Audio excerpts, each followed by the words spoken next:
If you arch on any flat press, whether it's with barbells or dumbbells, you're likely hitting the lower chest more.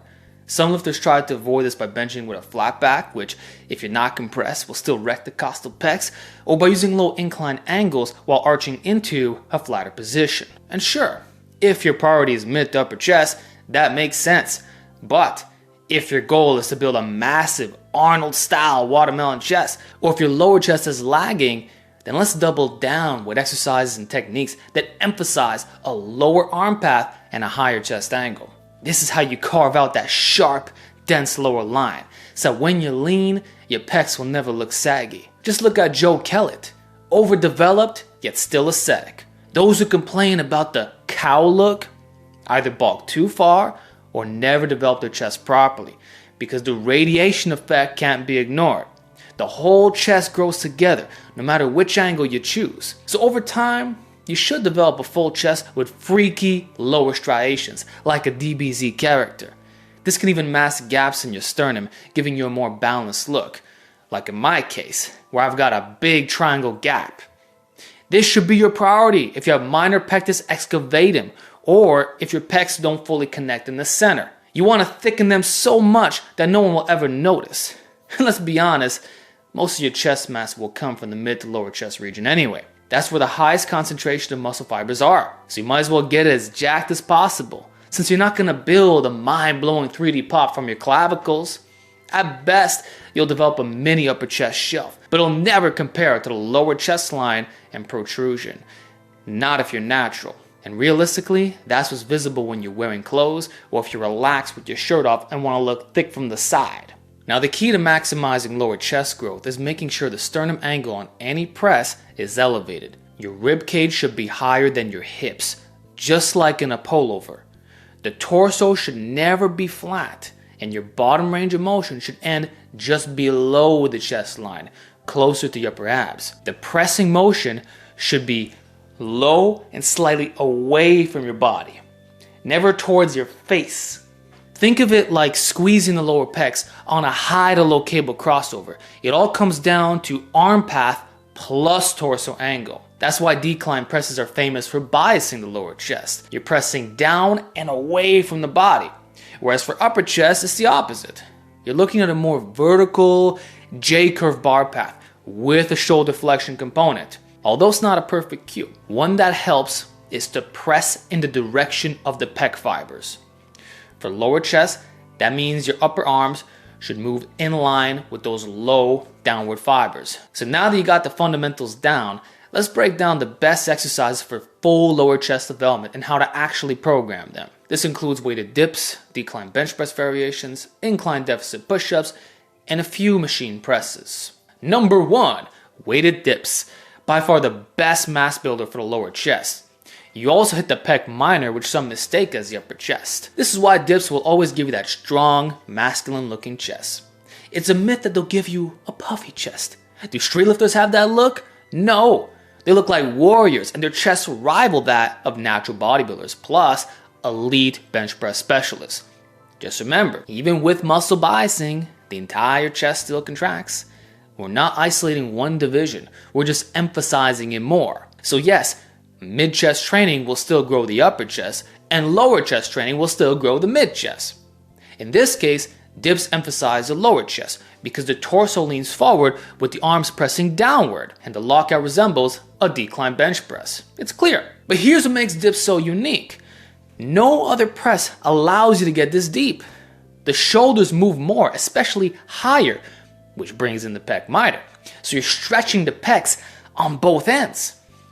Over time, you can keep unlocking new ranges of motion depending on your mobility and tissue capacity.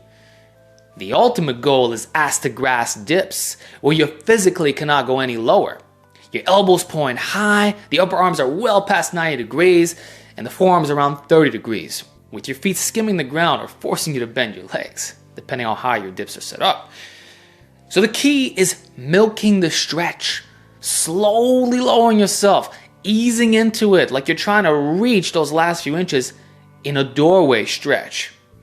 Keep that chest up to pull the pecs apart during the negative. This pre-stretches them. You can even pause for 2 to 3 seconds to fatigue the lengthened position. Isometrics work really well on weighted dips and is used by world-class street lifters all the time. Then explode out with full scapular protraction to hit the serratus and keep your shoulders safe. Using this technique, expect to lose around 40% from your typical external loads, or a plate or two less, which scales worse the stronger you are. This especially applies if you're finishing your workout with dips. So if you used to dip on a plate for moderate reps, you'll likely drop down to body weight for low reps. If you usually dip 3 plates, you'll probably be down to 1 plate. Best case 2, once you get proficient at this technique and rebuild. Long term, this is the safest, most effective way to blow up your chest from dips, and you'll still build elite strength. Just to say, I got up to 5.5 plates in the 180s, mostly using this variation. I credit a lot of that to the stimulus to fatigue ratio and having less shoulder overuse. This becomes a non-issue since there's no bouncing out of the danger zone, so peak forces drop. This matters a lot for inherently risky exercises like dips. You might even fix your costochondritis doing them like this. So if dips start to feel rough, just switch to the deep, slow version, and boom, they can now stay in your program long term. This applies to ring dips as well, which naturally incentivizes tempo because fast reps make the ring shake. You're ironically weaker by going faster while also ruining the stimulus to fatigue ratio. Bad deal. Rings also let you converge at the top, which you can enhance even more with Bulgarian dips, where the straps are set sideways to force more humeral adduction. It's harder, and body weight can be milked for much longer or be used for higher reps, which should always be taken advantage of. Number 2, decline bench press.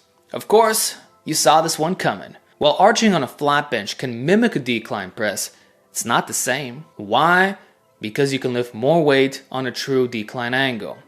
Just like we see with powerlifters who have insane mobility and push the limits of arching. That said, you don't need to go to those extremes when you can just stay tight on a fixed decline bench.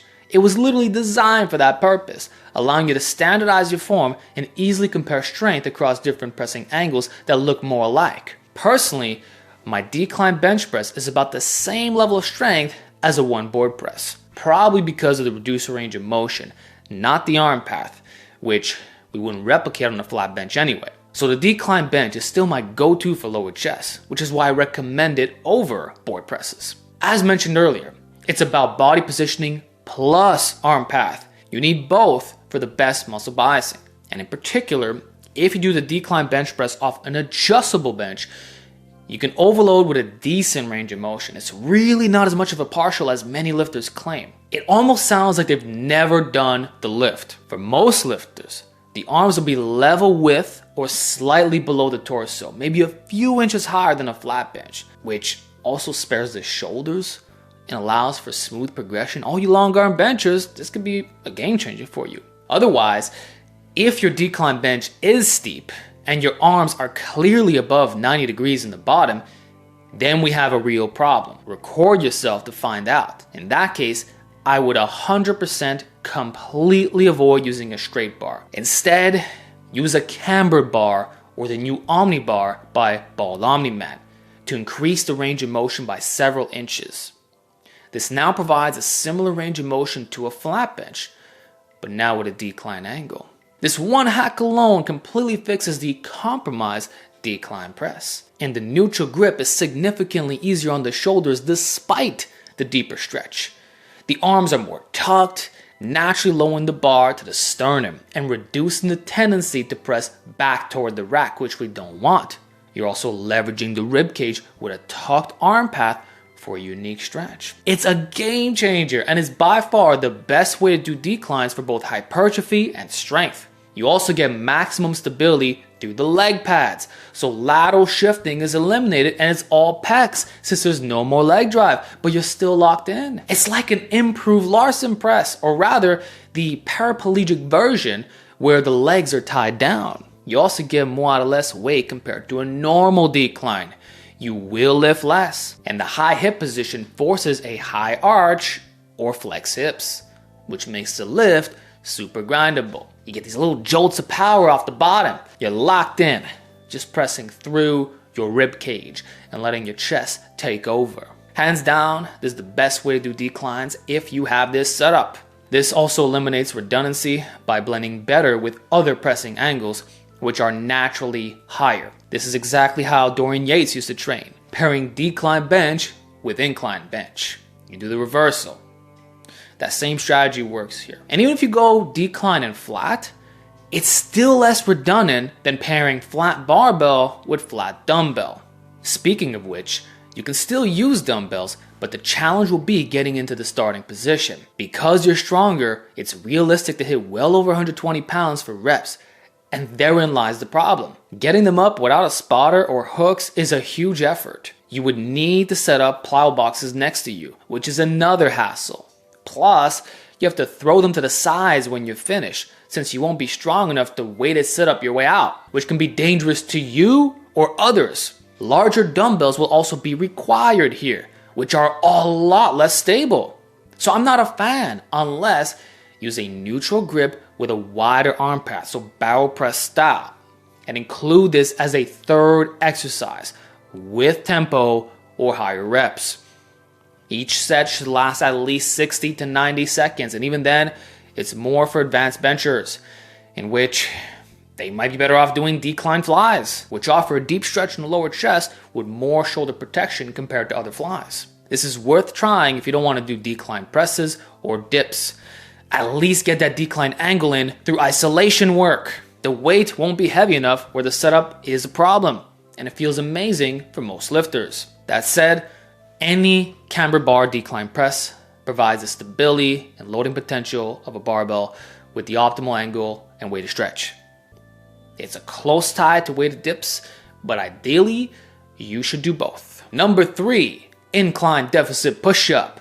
Normally, incline push-ups are seen as a beginner regression for normal push-ups. They're typically done by heavier lifters for higher reps, but once they become too easy, they're often abandoned. This is a big mistake because the incline angle actually mimics a weighted dip, and you're able to stretch the chest more than with a regular floor push-up by going deeper. Plus, with a more upright back angle, your core won't limit you as much as it would with a flat deficit push-up. The leverages are simply better, and the setup is also simpler. Actually, the strength curve is even more lengthened by since the top is so much easier. That's what you want. This is like the T-bar row of push-ups. You don't need an extra bench either, and you can wear a weight vest with long weight horns without them hitting the floor. Or a backpack. It won't slide up and down your back. It stays tight. So that's the secret. Go weighted, and you'll be lifting similar loads to your weighted dips, reinforcing that movement pattern as well. Again, flip it around. What do you get? But the biggest benefit is how much easier it is on the shoulder joints. No other weighted push-up allows such a deep stretch with minimal core activation while still giving you maximum overload and amazing recovery at the same time. It almost sounds contradictory, but exceptions exist. You can even start today at home with 2 chairs for high reps and slow tempo. This makes it the safest, most feasible pressing exercise for the lower chest. And if you can't handle weighted dips at all, do these instead. The chest gains will be similar with less risk of shoulder pain and 0 sternum pain. Alternatively, the standard ring push-up off the floor is already an incline deficit push-up. Also, for the same reasons why ring dips are incredibly effective due to converging, the same applies to ring push-ups. Except now, you have added foot stability, which makes it less technical and better for hypertrophy. And I view them as a real dip replacement. Best part is, you won't even need to go heavy.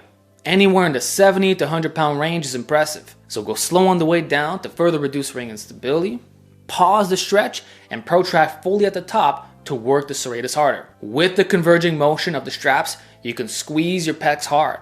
It's safe to fail, and you can adjust the deficit based on your stretch tolerance and leverages. It's like a cable press and camber bar bench combined.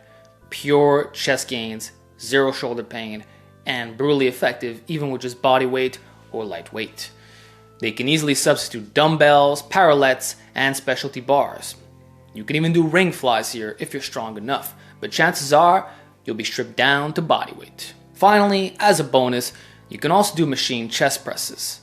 My go-to accessible options are the decline hammer strength press and the decline Smith machine bench press. See, the hammer strength is super stable, converges naturally, low friction, and lets you grind through reps without the hassle of balancing heavy dumbbells. While it's not length and bias, it's an excellent finisher, allowing high effort without killing chest recovery, especially if you already did weighted dips. The arm path is ideal for lower chest bias, and most importantly, it's easy on the shoulders.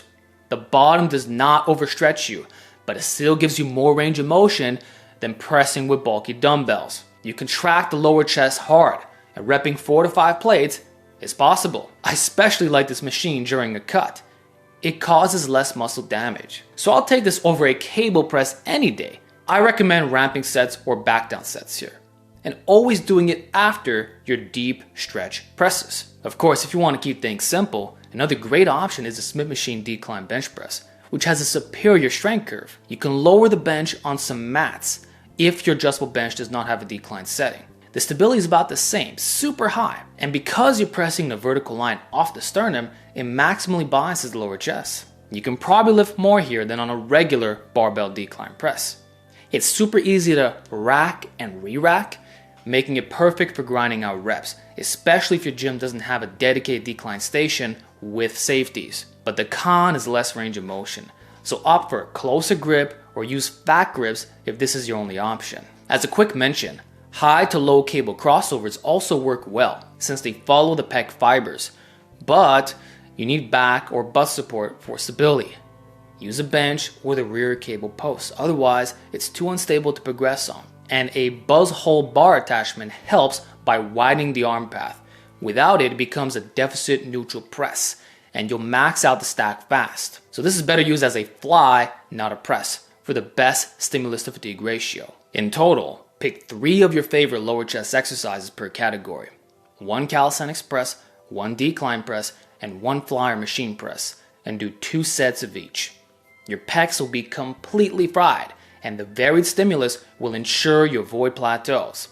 Even though we're targeting the same area, the joint angles, range of motion, and strength curves are different, so there's less redundancy. So if this overkill combination doesn't grow your lower chest after getting super strong, then honestly, nothing will. Now some may argue that this template will be more balanced with an incline or flat press mixed in. And in general, I'd agree. But this video is focused on lower chest specialization. So if you're interested in the opposite breakdown for upper chest specialization, comment down below upper pop and I'll make it happen.